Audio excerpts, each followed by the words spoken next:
process is doing a nice job of addressing that with these functional flows on the tributaries.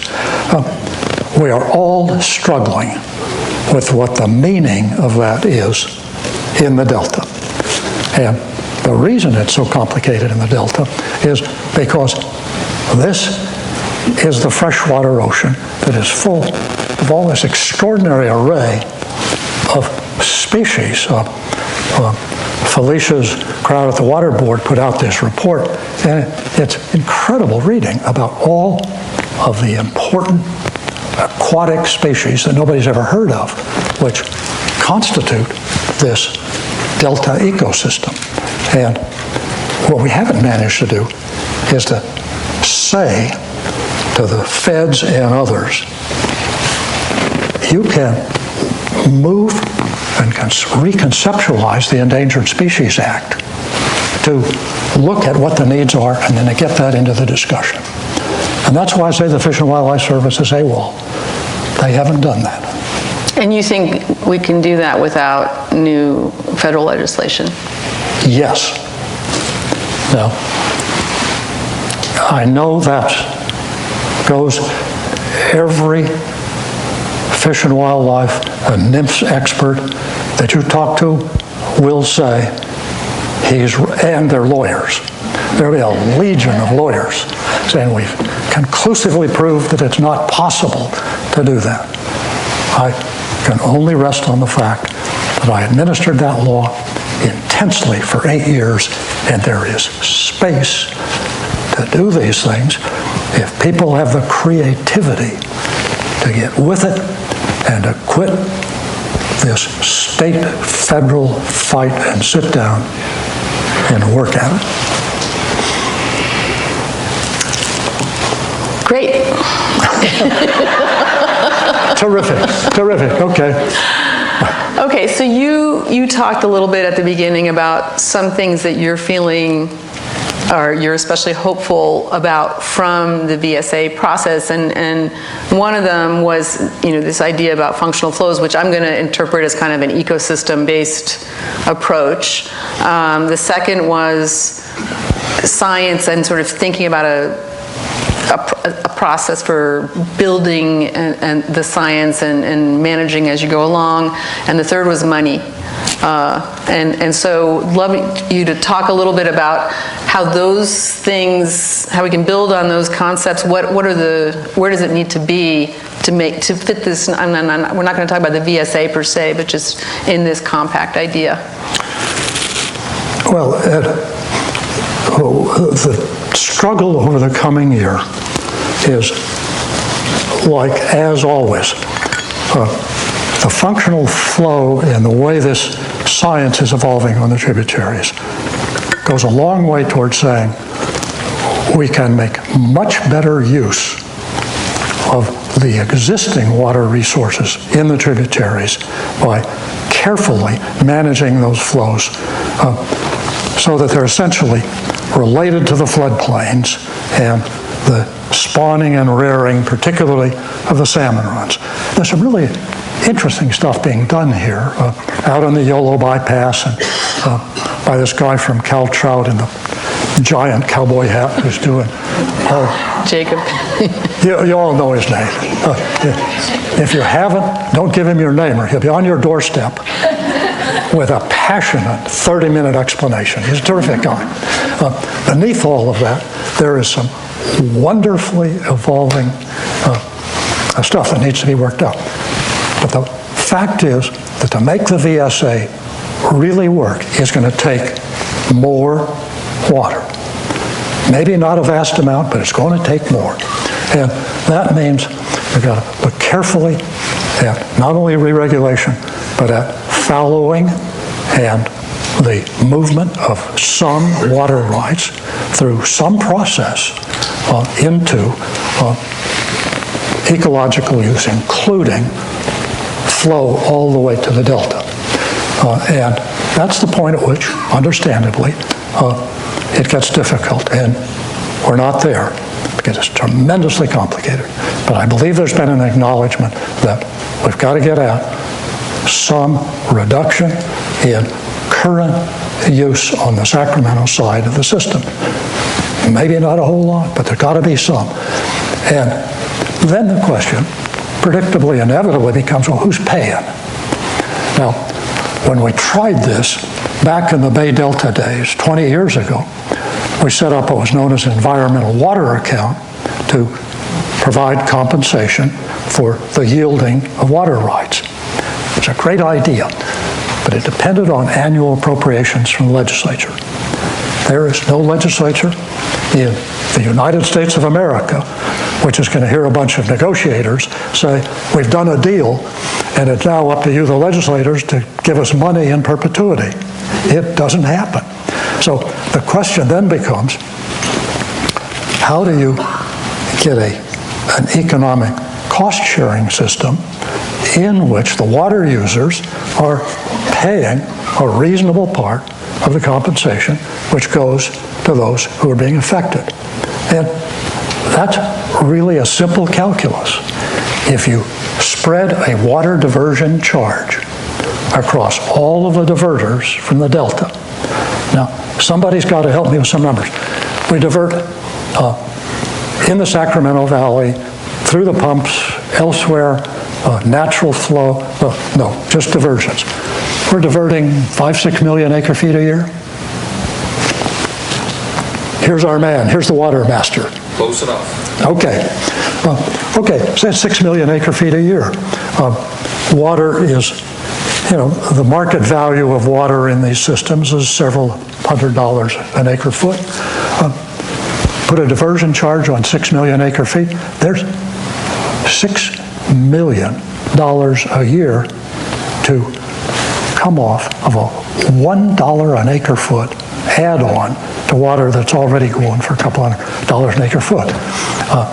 Move that up, I'd go up, and they may yet go up to 2 or 3 or 4 or 5, and then you have the economic basis for the kind of science. The Davis people and the PPIC are wonderful. I mean, there is no science research program that they haven't recommended, and irrespective of the cost. More research is always needed. And fair enough. The science has been tremendously underfunded. There's a menu of important things, and this kind of diversion fee brings the resources that match a reasonable request. And then they're going to be all over you guys about whittling down your needs. I say that affectionately to all of the scientists, including. So I think there's some convergence here. Well, with that, I think you've got a lot of folks who want to ask you questions from the audience, so I want to open it up. And I don't think you don't need to wait for a mic, but if you raise your hands, and I'll call on you and ask you to say who you are, and then ask your question. Okay, I'll only ask you to speak up because I have reluctantly begun to acknowledge that in my verging on my 9th decade of life, my hearing is it's almost perfect. So who wants to go first? Okay, Gary. Hey, Bruce, can you talk a little bit about the connection between water and land use? Connection between water and land use. Sure, it seems to me that that's the functional flow issue. And it's easy to describe. There's been a lot of science in the past at a fairly kind of focused issue which said you can manage these ecological issues just by restoring the water flow. Figure out how much water there was before we all arrived, and then what percentage of that you need to restore. It's called unimpaired flow in the lingo of what's going on. The difficulty is that it's not that simple.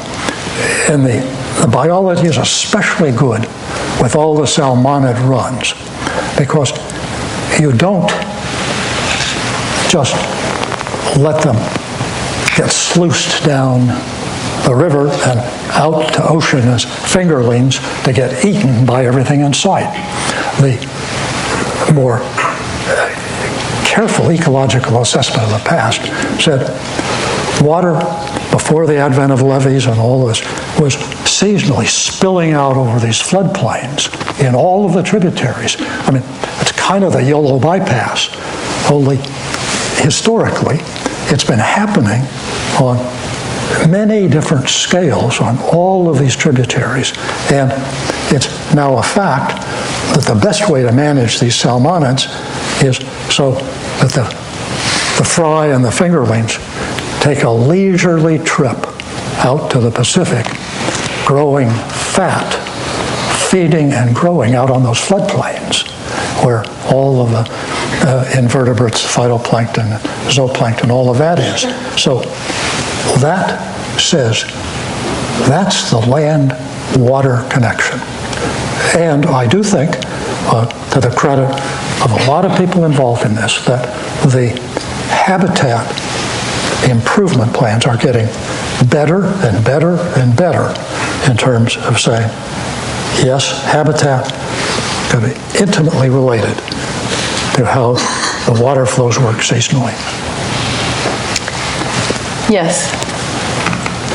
Good evening, Secretary Babbitt. Kevin O'Brien, County Grant. As a former governor and Secretary of the Interior, I'd like to get your thoughts on the appropriate role of the Chief Executive of the state in relation to water policy and water accomplishing some of the things you're discussing. And if you're willing to do so, your thoughts on how our current governor is doing so far. So I'm going to just repeat that really quick for folks in the back. So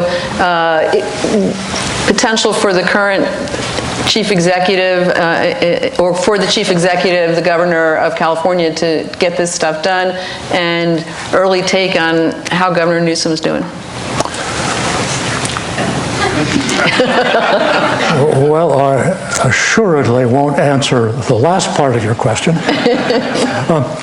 Kevin, I would say, you were the first guy when I showed up here back in the dark ages to say to me, couldn't we find a big, grand compromise? I remember you saying that, and I sort of got I wonder where this guy comes from. Or my real thought was, he's a lawyer. Think of all the clients who will come out of a grand plan. Okay, what was your question? The governor's latitude in this kind of grand project that you've proposed. Okay, good.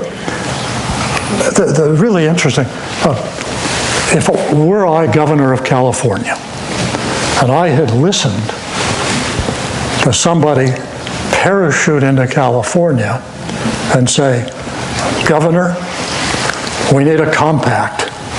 You're the leader on the compact. Go to the legislature. Put this in motion. I think I'd give that speaker a ticket to go home. And by that I simply mean, if this concept has validity, and I genuinely think if you strip away all of the, superficial differences and look at the essence of it, there's something there. It's not going to be done by setting in motion a process tomorrow. What I take from all of the water history that we have in this state is ideas and directions have to emerge from the ground up. They have to go through this process of working them out, adopting things, discarding, saying, well, there's something there. Let's continue to kind of try to water and make it bloom. I guess I would say, if I were governor listening to this, I'd say, well, that's for a fourth term. No longer, well, yes, available, but I'd have to be out of office for Yeah, you can do two. Jerry did 2 2s. That's still I don't- permissible under the state constitution, I'm isn't not sure, yeah. it? Oh, well, take another governor. Yes, Rita. Rita Schmidt-Sedman, how would Colorado River, following the Colorado River Compact, if you had the California Delta Compact, would you divide up like the upper states in a percentage, or would you do the lower states in the bottom? And you wouldn't have that water master only in the bottom that could crack the heads, so how is that going to work? The folks in the back here, Rita, she projects pretty well. Yeah, I can get that one. That's fair. She's saying, look, the Colorado River Compact is divvied up geographically. And is that a correct analog? I'd be real careful about that, because that starts to sound like it works on an interstate basis. I would think you would try to reach for some kind of broad kind of notion about what is a relative balance, not absolute. What is a relative balance and how to get there? Now, this water right for the environment is kind of suggestive. I'm not sure that that's correct, but it's talking about allocation of use rather than tying it down, saying Kern County gets X, Sutter County gets Y. I'm not sure that really works. What Rita is saying, the Colorado River has worked so well because there is a water master, and it's the Secretary of the Interior, and through the Bureau of Reclamation, which, as I said, is doing a sterling job of managing these current disputes. Just one last quick word about this kind of, can you move toward a little more understanding of what it is, or what kinds of anticipated entitlements, not absolutely, but sort of anticipated, that people would have if you had a framework. What that has manifestly done on the Colorado River is promoted a lot of really innovative water management, because cities and agriculture and environmentalists know that they know what they've got. It's not absolute from year to year, there's all sorts of stuff, but they come together. I mean, and this is a point at which, you might get a lot more coming together over these ecological issues in the Delta. People had some idea of it doesn't just fall out of the sky as a result of litigation. In the back there. Yes, Michael Ross. California mandates agricultural water management plans. It mandates urban water management plans. And now I guess it mandates groundwater management plans. So why not environmental water management plans? Environment takes more water than all of those other three I just mentioned. So why not mandate this thing that you've now talked about? Well, those are the right kind of questions. Those are the right kind of questions. Is there a conceivable approach to beginning to find a consensus about about the limits of a particular use of a limited resource? Because you can't simply try to ratchet up your share endlessly. That's the basic problem now. And so, yeah, that question, it seems to me, should be asked of every sector. There aren't any absolute allocations out of here. Environmentalists come about their shares through essentially a negative regulatory process, right? And the others come about their shares through kind of the balance outside the negative regulatory process? Those are the right questions. Any other? Did I answer that or did I duck it? I tried. I think you Okay, good. Over here. Thank you, Secretary Babbitt. Andy Hitchings. If the voluntary settlement agreement process is successful, and it does have federal and state parties, water users, and environmental signatories, how is that different for the same of the interstate compact you mentioned? Well,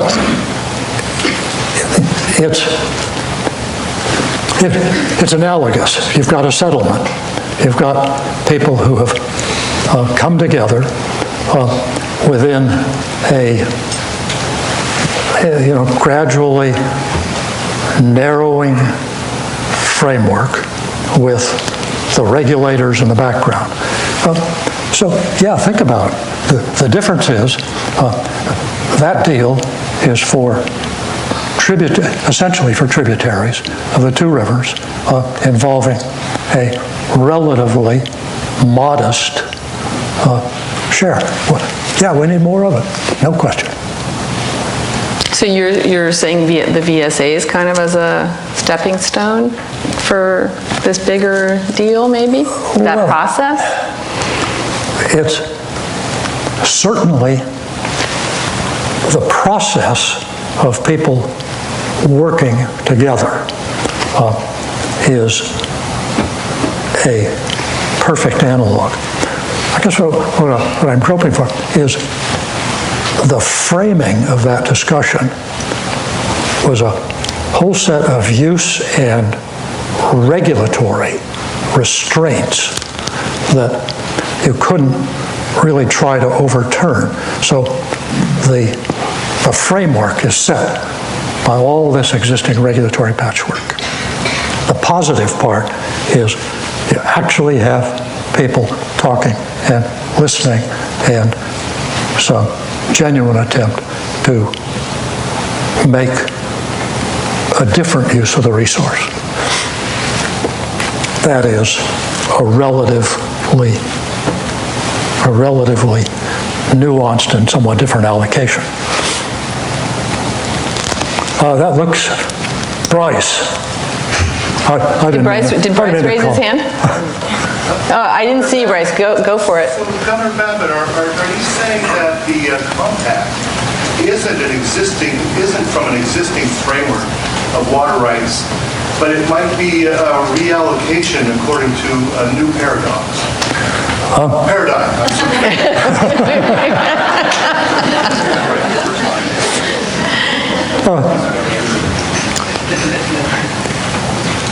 Bryce, that's a good question.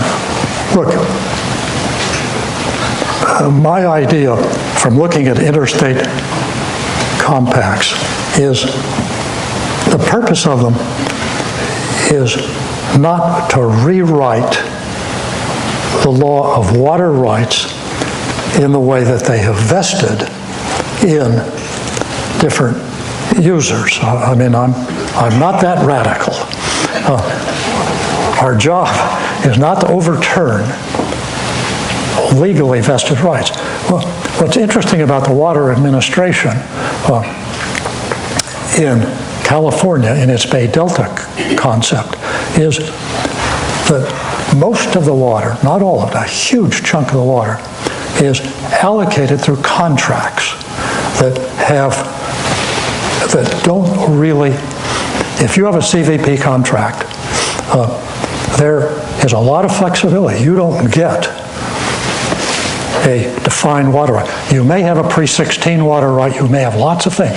You may have a settlement right, you may have an exchange right, but there's a lot of that developed water which is being allocated according to public policy. Am I okay? I saw Pierre's hand over here. Yes, Governor Pierre Swan. The difference in the Colorado River is that you have a Section 10 kind of a settlement there. We're still subject to Section 7 in the Endangered Species Act here, unless you can get around it.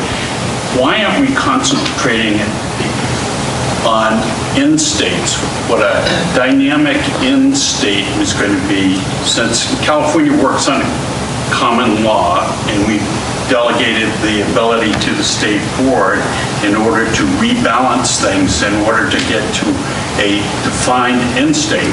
If you can define that, if the people in the room define what's an acceptable dynamic end state based on what the weather is that year, then you can work from that out to put the pieces together.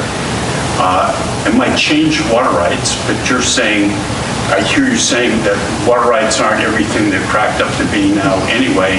At least the contract rights are not the same. So I'm just wondering if we aren't addressing the wrong end of the problem.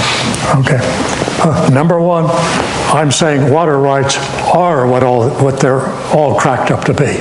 I don't want to run into that. I'm saying that a lot of water. I may want to come back here. I like California. There is still a public interest in water rights, which is manifest particularly in the way the State Water Project and the Central Valley Project are operated under contracts. Now, just a word about the endangered species. I hold everybody responsible, all the regulators responsible for lack of imagination here. We got off, I think to some degree, people were bummed out by the failure of the Bay Delta BDCP process. It was kind of an audacious idea to say we're going to go for a Section 10 50-year permit. We don't need to get into a lot of detail here. And it was a bridge too far. And it was a tough experience. It took, 10 years? Who knows how many hundreds of millions of dollars. And it didn't work. It was just a bit too far. And out of that, people have kind of walked away from this idea that there's flexibility in the Endangered Species Act. I submit to you that it is entirely possible within the Act, most probably and best within Section 7, to move toward a broader regulatory view that I think we've got to do if we're serious about managing the species in the Delta. Now, that's as far as I'm going to go, but I will refer you to Brian Gray, who is here somewhere, from PPIC, to follow that up. Do we have a little more time? 5 minutes? Okay. Who's still got a burning question? I see a hand there. It's attached to you. Oh, go ahead. I'm Eric Robinson from the Chronic firm here in town, and the gist of the proposal that I heard was to take a comprehensive view for this grand compact. And in the Q&A that's followed, you've explored some of the efforts to take comprehensive approaches to resolve our delta and related water allocation issues. And the BDCP example is one where it was just so big, it was too big to work. And one of the things I think many of us have noticed over time is that the comprehensive approach that sounds so promising, you have so many different levers you can move to get to a grand bargain, is also so complicated that it ends up making everybody feel like a deer in the headlights and the big grand deal doesn't happen. And so my question is, would it be a reasonable approach to try to break off discrete components, even if it feels like stovepipes and that's anathema to the grand deal? Still, is it more practical maybe to try to identify some components, break them off, resolve them, try to make the big problem a little smaller, and then maybe there's a lesser grand solution approach that actually works? And so I'd like to hear if you think that might be a promising approach. No, I'm not going to compromise with you. Because what you just described is what we've been doing for the last 50 years. And the problem with the Bay Delta, with the BDCP, was this. It didn't propose any grand anything. It was that wide. It was an attempt to push through the Delta tunnels. Now, if you think the Delta tunnels is my idea of a California Bay Delta Compact, I've missed the boat. That's all that was about. The second problem with it was they spent thousands, millions of dollars in years micromanaging down to the last drop of water the use of the tiniest piece of the total. It was it was a fated venture. What we got to do here, if there is substance to this, is stay away from all of that. Start way up there and say, how much can we do at 30,000 feet by ordering all of the micro stuff that you want to do?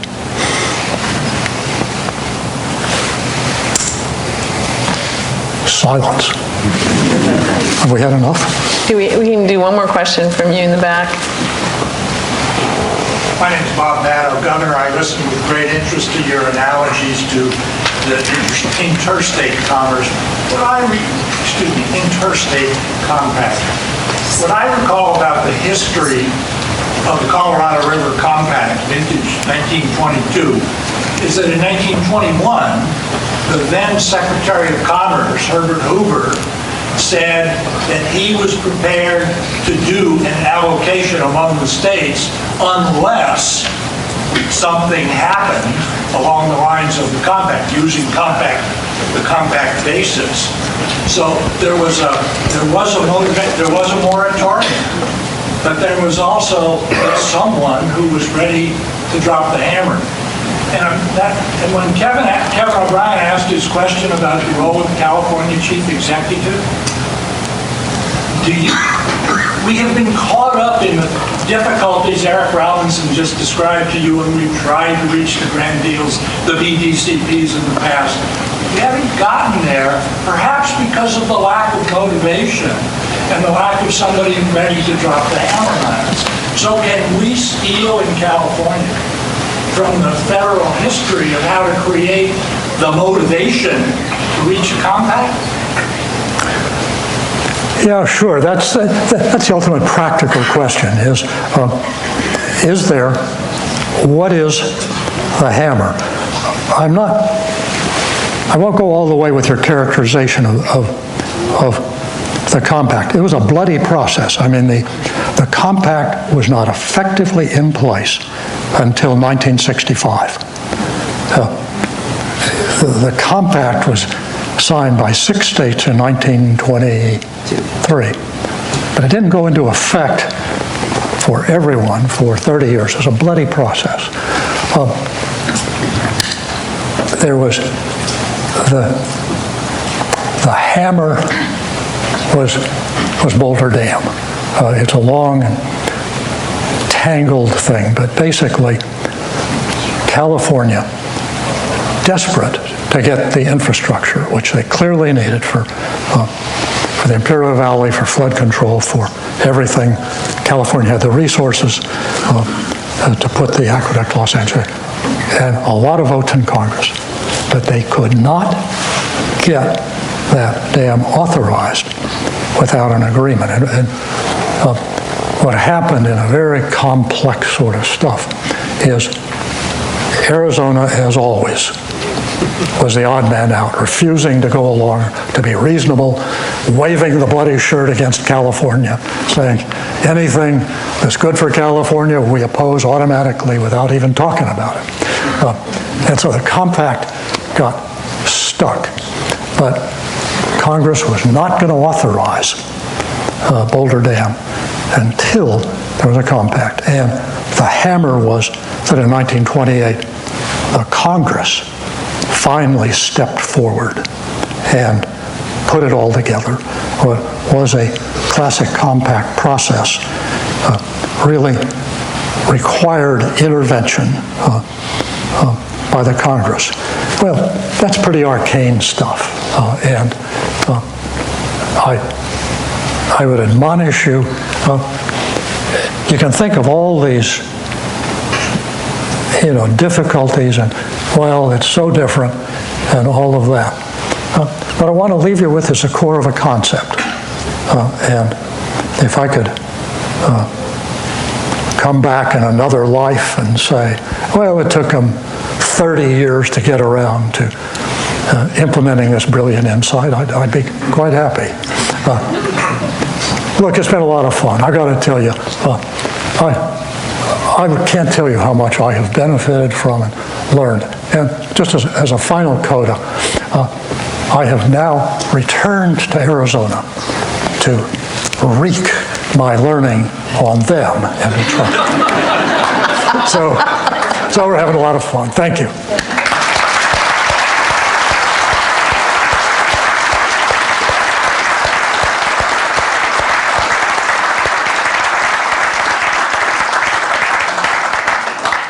So we have a compact with the Crocker Art Museum. It requires us to end and to move next door to a reception. Please join Secretary Babbitt and Ellen Hanak at the reception and the steering committee. And meanwhile, please join me in thanking them for a very provocative discussion about the future.